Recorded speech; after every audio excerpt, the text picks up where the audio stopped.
गुरु की गुरु पिता गुरु माता है, हरिदेव अटूट साये, शिष्य गुरु का नाता है। सत्संग जी, जो एक सच्चा गुरसिख होता है वो इसे अपना सदगुरु परमात्मा तो मानता ही है, लेकिन इसे अपना माता पिता सारे रिश्ते भी इस पर ही छोड़ देता है, अपना सब कुछ इसे मान लेता है और उसके वचनों अनुसार ही चलता रहता है। सत्संग जी, इस परमात्मा को हम क्या दे सकते हैं, क्या कर सकते हैं? इसके लिए हम कुछ भी नहीं है, इसे हम क्या देंगे? ये ही हमें हर पल देता है, हर पल देता है और हम लेते जा रहे हैं। बस सत्संग जी, अगर हम कुछ दे पा सकते हैं अपने सदगुरु के लिए तो इनके वचन पर चलते जाएं और अपने जिंदगी में खुशियाँ भरते जाएं। सत्संग जी, इस परमात्मा की जो भक्ति गुरसिख करता है तो भक्ति तो सत्संग जी हर तरह से की जाती है। इस परमात्मा की सत्संग जी जो भक्ति होती है इस निरंकार प्रभु की, तो भक्ति तो कोई साख भाव के रूप में करता है, कोई दास भाव के रूप में करता है, तो कोई प्रेमा भक्ति करता है। सत्संग जी, जो साख भाव की भक्ति होती है तो साख भाव में गुरु शिष्य का जो नाता होता है तो उसमें आपसे एक दूसरे के सोच, एक दूसरे के वार्तालाप, विचार विमर्श होते हैं। सत्संग जी, जैसे कि देखा जाए साख भाव की भक्ति में तो अर्जुन और कृष्ण जी की भक्ति को देखें तो जब महाभारत के युद्ध में कृष्ण जी कहते हैं उनसे, कृष्ण जी जब उनसे कहा कि हे सारथी आप जी शस्त्र उठाओ, तो उन्होंने कहा कि हे माधव ये तो मेरा परिवार है, ये मेरे अपने हैं, मैं इन पर कैसे शस्त्र चला सकता हूँ? तो सत्संग जी, जो साख भाव की भक्ति में एक दूसरे से एक शिष्य अपने गुरु से अपनी बात भी रख सकता है। सत्संग जी, लेकिन जो दास भाव की भक्ति होती है उस दास भाव में सिर्फ दास अपने गुरु पर समर्पित होता है, उसमें कोई नाम गुरु नहीं होती, कोई भी अपनी बात नहीं होती। जो गुरु कहता है सिर्फ वही होता है। गुरु कहता है कि तुम्हें ये करना है तो करना है, ये रात है दिन है कुछ भी है, तो हमें अपनी मनमत नहीं लगाना कि नहीं सदगुरु ऐसा नहीं ऐसा है, सिर्फ पूर्ण समर्पित हो जाता है एक गुरसिख दास भाव में। सत्संग जी, अगर दास भाव की भक्ति देखें तो राम जी और हनुमान जी की भक्ति को अगर रखा जाए, देखा जाए तो सत्संग जी हनुमान जी किस तरह से तत्पर थे, भगवान राम के लिए हर पल तैयार रहते थे। सत्संग जी, उन्हें तो पता भी नहीं था कि मैं उड़ भी लेता हूँ, लेकिन सत्संग जी जब परमात्मा इस निरंकार उनके गुरु का जो वचन आया कि आप जी को सीता जी की खोज करने जाना है, उस पार आप जी को जाना है लंका, तो उन्होंने ये मानकर अपने सदगुरु के वचन माने कि मेरा गुरु कह रहा है तो मैं जरूर जाऊंगा और ये मैं काम कर सकता हूँ। तो सत्संग जी, जो दास होता है तो वो ये नहीं सोचता कि जो वचन आए हैं तो मैं क्या ये कर पाऊंगा, ये नहीं या नहीं कर पाऊंगा, बस वचन आया तो हम उस पर चलना सीख जाएं। अगर चलेंगे तो सदगुरु कहता है कि तू चल के तो देख, एक बार मेरे कथना अनुसार तू एक कदम धरेगा मेरे लिए तो मैं तेरे लिए 10 कदम उठाऊंगा और तेरा हाथ पकड़ूंगा। सत्संग जी, तो एक दास जो अगर चलना अपने सदगुरु के वचन पर चल देता है तो सारे काम सहज ही हो जाते हैं। सत्संग जी, और वो अपने काम में पूर्ण भी हुए, उनका काम भी पूरा हुआ।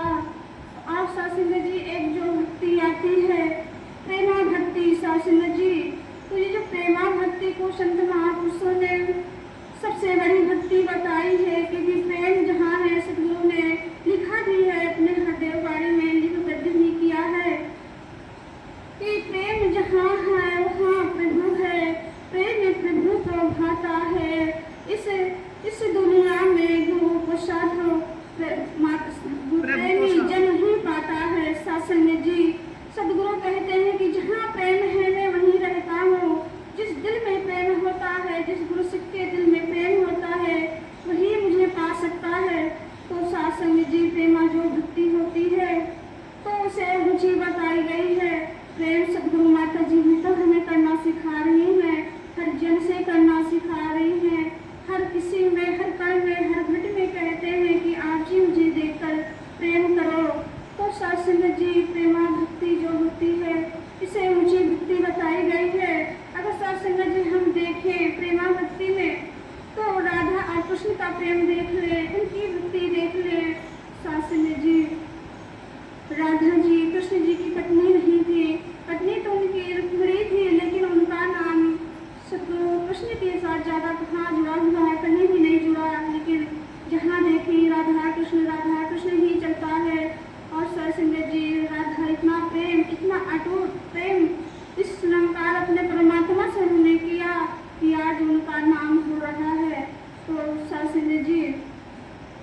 कहा कि तुम डरते क्यों हो? अगर तुम कृष्ण बन जाओगे तो कृष्ण तुम्हारे लिए राधा बन जाएंगे और ये प्रेम का सिलसिला चलता रहेगा, ये प्रेम कभी कम नहीं होगा। साथ संगत जी, ये प्रेम एक दूसरे में समर्पित होना ही है। और आज देखिए कहा भी गया है कि राधा ही कृष्ण है, कृष्ण ही राधा है, दोनों एक हैं। साथ संगत जी, और उनकी देखें अगर मूर्तियाँ देखें, दोनों की मूर्ति एक साथ ही रहती है, अलग अलग नहीं रहती है कि कृष्ण की मूर्ति अलग हो, राधा की अलग हो, दोनों की साथ में मूर्तियाँ बनी होती हैं। लेकिन अगर राम और कृष्ण उसमें हनुमान जी के देखें तो सासिन जी हनुमान जी के अलग अलग मूर्तियाँ बनी हुई हैं। राम की चाहे कम देखने को मिले, लेकिन हनुमान दास की जो मूर्तियाँ हैं, हनुमान जी की मूर्तियाँ अलग बनी हुई हैं, राम के साथ बहुत ही कम होंगी। लेकिन जो प्रेमा भक्ति, जो अगाध प्रेम उन्होंने किया इस परमात्मा से, तो प्रेम की वजह से एक हो गए हैं। तो यही प्रेम को हमारे सद्गुरु ही सिखाते हैं कि आप हम सब एक दूसरे से इतना प्रेम करें, इतना एक दूसरे को हम परमात्मा मान के सबसे प्रेम करना आ जाए।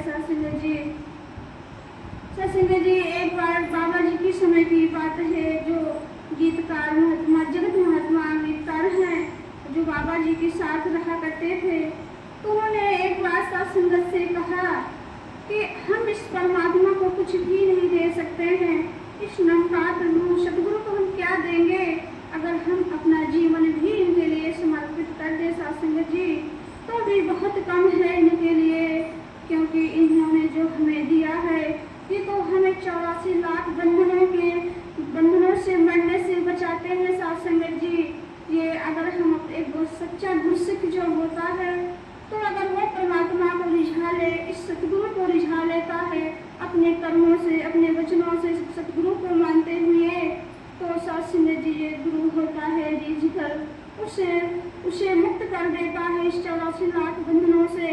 तो सत्संग जी, जो ये पूर्णम जन्मत पूर्णम मरत की बार जन्म लेना और बार मरना, इन सब से सद्गुरु हमें मुक्त कर देता है। तो इसके हम क्या दे सकते हैं? कुछ भी नहीं दे सकते।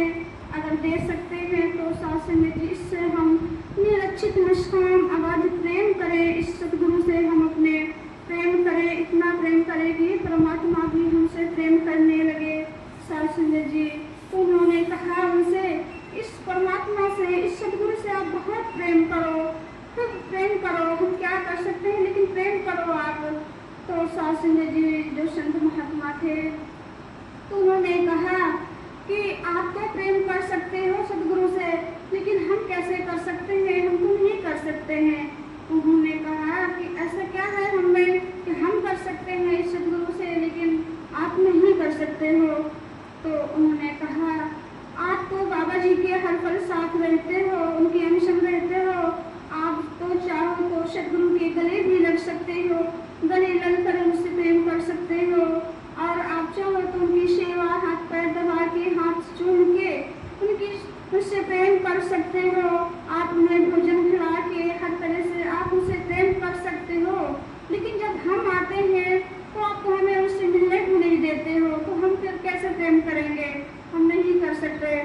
तो सत्संग जी, फिर उन्होंने बताया कि इस परमात्मा से प्रेम करने के लिए सत्संग जी, जब कृष्ण जी राधा जी को छोड़कर चले गए थे, तो फिर गोपी और राधा को सत्संग जी चले गए, फिर वो वापस लौट कर नहीं आए। तो सत्संग जी, फिर भी उनका प्रेम ऐसा ही था। सत्संग जी, जब राधा जी श्रृंगार करती थी और वो काजल लगाती थी, तो सत्संग जी ही कहते थे, ये काजल तो मेरे कृष्ण की जैसे काला है। सत्संग जी, और जब भी कभी कौवा काव करते हुए आता तो देखती थी, तो सत्संग जी कहती थी, ये तो काला है, मेरे कृष्ण के जैसा है। और जब कभी कोयले को देखती, जो कोयला काला होता है, तो मैं भी कहती कि ये तो मेरे कृष्ण के जैसे काला है। सत्संग जी, अगर वो राधा हर किसी में अपने कृष्ण को उस काजल में, उस कौवे में और कोयले में इस परमात्मा को देखकर प्रेम कर सकती हैं, तो क्या हम ये जो जीती जागती मूर्तियाँ परमात्मा ने बनाई है, सद्गुरु ने जो बनाई है,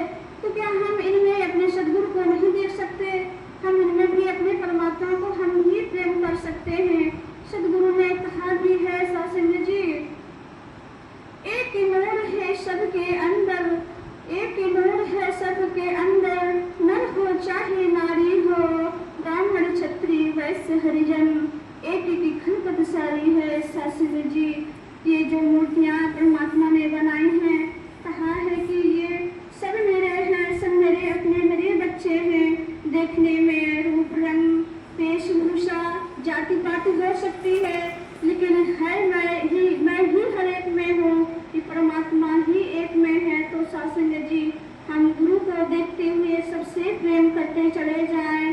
गुरु का वचन है कि तुम मुझे सब में देखो। सत्संग जी अगर हम सोचे कि गुरु हम हर एक के पास आ जाए, तो सत्संग जी सतगुरु जो साकार रूप में है वर्तमान में, तो सत्संग जी हर इंसान के पास सदगुरु नहीं आ सकता है, क्योंकि वो शरीर रूप में नहीं आ सकता है, लेकिन निरंकार रूप में सत्संग जी में हर पल हमारे संग रहता है।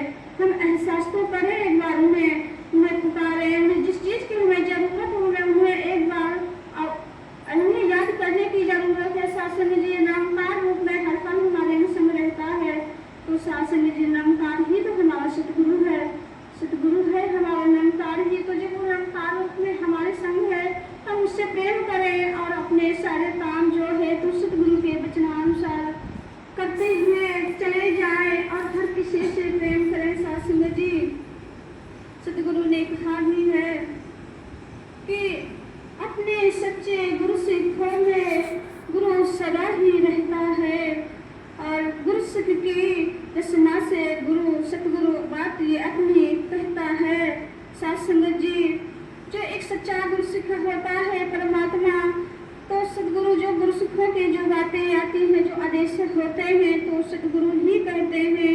हमें बस मानना आ जाए, हम ये ना देखें कि ये सेवा जो दी जा रही है तो इस महात्मा ने दी है, वो महात्मा ने दी है।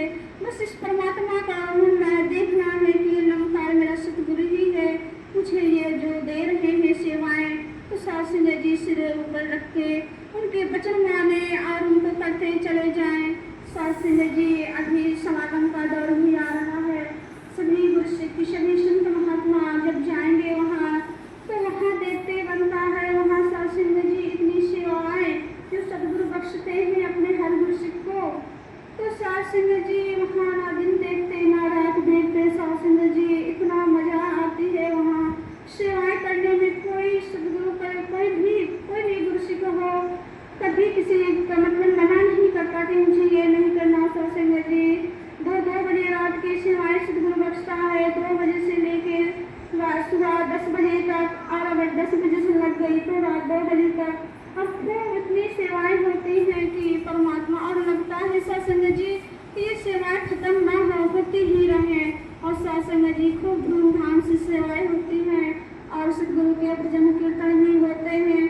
तो सत्संग जी ये भाव हर जगह रहे तो ठीक है, सिर्फ ये नहीं है कि सतगुरु अगर हमें भवन की सेवा बख्श रहे हैं, भवन में बख्श रहे हैं, तो हम तो यहाँ अच्छे से कर पा रहे हैं और वहाँ जा रहे समागम जा रहे हैं तो उनकी सेवाएं वहाँ पर कर पा रहे हैं। लेकिन अगर वही सेवाएं जो अगर और किसी की करने के लिए हो जाए, जैसे घर परिवार और कहीं भी हो, तो हम वही भाव अपने कहते हैं कि जब गुरु का आदेश आता है तो वो सेवा प्रवान होती है। सत्संग जी तो गुरु हर पल में हमें हर जगह नहीं आदेश दे सकता है। जब हम गुरु के दर में रहते हैं तो सत्संग जी वो आदेश देगा, लेकिन जब हम और कहीं होंगे और जगह, तो सत्संग जी गुरु हर जगह नहीं देगा। लेकिन हमें अपने मन की भी चिंतन मनन भी करना है कि गुरु की बातें क्या है गुरु के आदेश, तो हमें उनको मन में धारण करके और उनको याद करते हुए सत्संग जी हमें सेवाएं करना है। और जो जिनकी जिस तरह की जरूरतें होती हैं तो हम करते चले जाएं। तो सत्संग जी गुरु सिख